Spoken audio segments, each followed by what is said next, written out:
Hey everybody, welcome back. David here from Open by Chance, and just wanted to have a little bit of a discussion with you here about evil resellers. Yes, evil resellers, or that's the perception that people who buy and resell goods from thrift stores and flea markets and whatever are bad, awful people, and that it's because of them that thrift store prices are so freaking outrageous.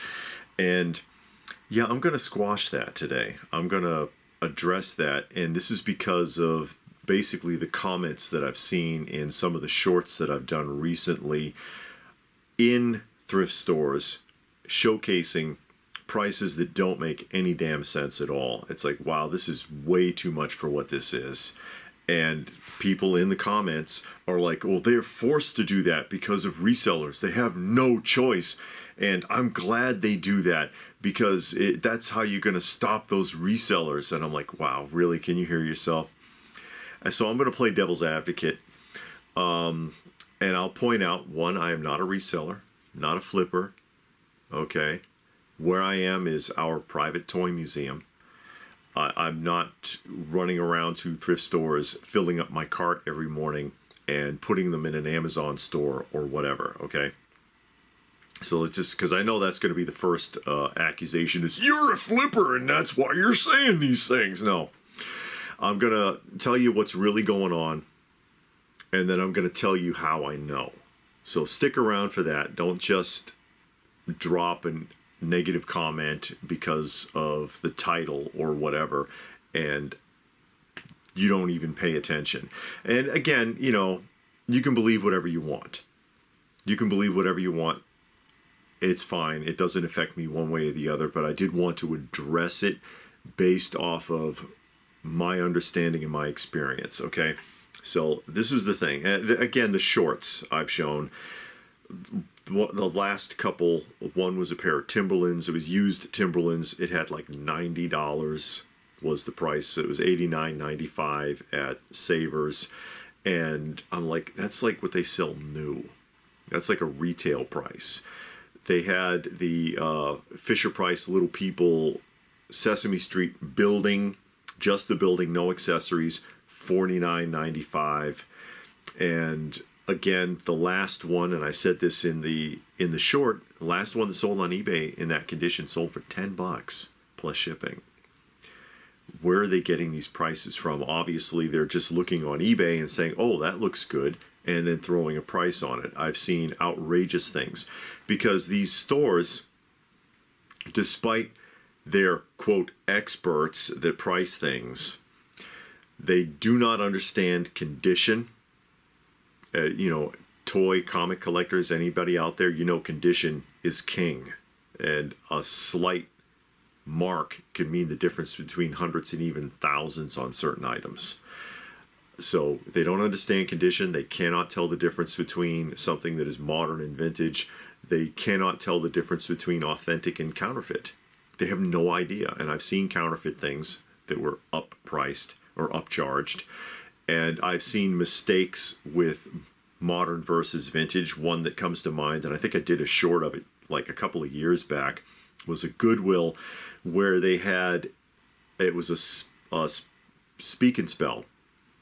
And they had like $49.98 on it. And I'm like, that's the modern reissue of Speak and Spell. They sell those at Target for like $12. That's not the original Speak and Spell, and it's not worth that much anyways, and it said as is, so you don't even know if the damn thing works. That kind of garbage. It doesn't make any sense, and they do that. They do that, and it's not to combat resellers. That's not why they're doing it. They're doing it because they're greedy. These are organizations, many of which are not charities at all. Savers is not a charity. Value Village is not a charity. Goodwill's barely a charity. They are their own charity, so they collect the money and pay themselves to advertise to you and to offer job search alternatives or something. And them hiring people counts as part of that charity, by the way. Or AmVets, which I think 10% of the earnings goes to actual charity. Most of these are not charities, and many of them are barely charities, barely qualifying. The people in Goodwill corporate make millions with zero overhead for merchandise because you're giving it to them. You're giving them free merchandise and they're turning around and selling it. Okay? These resellers are not evil. Those 2 or 3 people that you see waiting out in front of the Goodwill before it opens, there's your resellers. So you're okay with them upcharging something to an outrageous amount to stop these, quote, evil resellers by overcharging the thousands of other customers who are coming into the store. Does that make sense when I put it like that? Yes? Well, I don't know what to tell you then. But that's basically what you're telling me. There's not that many people that are actually out there doing this. Okay? And that's no excuse for all the other items that are upcharged, like your average sweater that's $27.99 at Savers. That's, if you were to buy it even for $1, probably couldn't get $5 for it on eBay. Okay? There's no excuse for a lot of that pricing other than they're just greedy. They're greedy and they're pointing the fingers at someone else who's supposed to be greedy. Taking into account also, these are people that are very dedicated, a lot of them. They're not just going in and filling up the cart and making $1 million. That's a lot of knowledge and experience and time and energy that goes into jumping around and hopping around to different thrift stores and picking and trying to see if you can find anything, to resell at all. All right? Now, here's the question. How do you know this? Because I used to work for one of them. I used to work in management for AmVets thrift centers. Okay? And they have been upcharging. This was in the 90s. Okay? Mid-90s. These stores have been upcharging for decades. They had their experts then. And they had their pickers then. Although it wasn't so much online in the 90s because computers weren't as prevalent as they are now. So it was booksellers, people that had bookstores or, used bookstores. People that had flea market locations, worked in antique stores maybe, or in an antique mall were the ones that were the pickers. The people who worked in those places knew who they were and often even worked with them. When I was working for the AmVets, it was 3 on the strip. It was AmVets, it was Urban Renewal, and then Goodwill further up the street. And the Goodwill even had a little side deal where they would let the antique book dealers come in and pick their bins before they put the books out. They know who these people are, and they often work with them. So don't let these thrift stores fool you, number one. And not much has changed, trust me, okay? Not much has changed. I know a couple of people that work in the thrift industry. It hasn't changed. Second of all, this whole, we have to charge more because of resellers. When I worked for AmVets, that's something they told us to tell people when they questioned why shit was so expensive. It was propaganda. And it still is. They charge that much because you're foolish enough to pay it. And they figure even if you're not going to pay that, maybe you'll just wait till the half price sale, because they all do it. They all have the half price sale, and at that point, maybe it will sell, and if it doesn't, then they ship it to another location. They ship it to another store. They trade it around, and maybe someone over there will take it.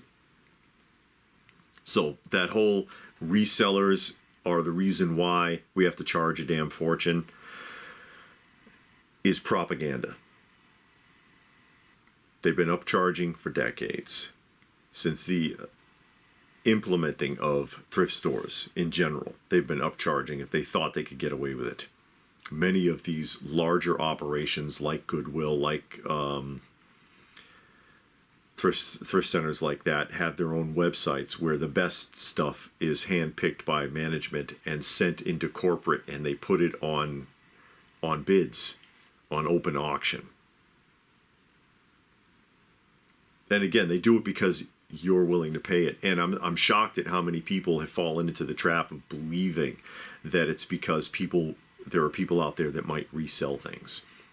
So because of the 5 or 6 people that might come in during the day to resell something, if they can find a deal, you're going to inconvenience thousands of other customers, and somehow that's okay. It really isn't. And like I said, believe me or don't, I'm just throwing it out there because of the type of comments that I've been seeing on those shorts. Okay? And I'll throw it back to you. Thoughts? What do you think about what I've said?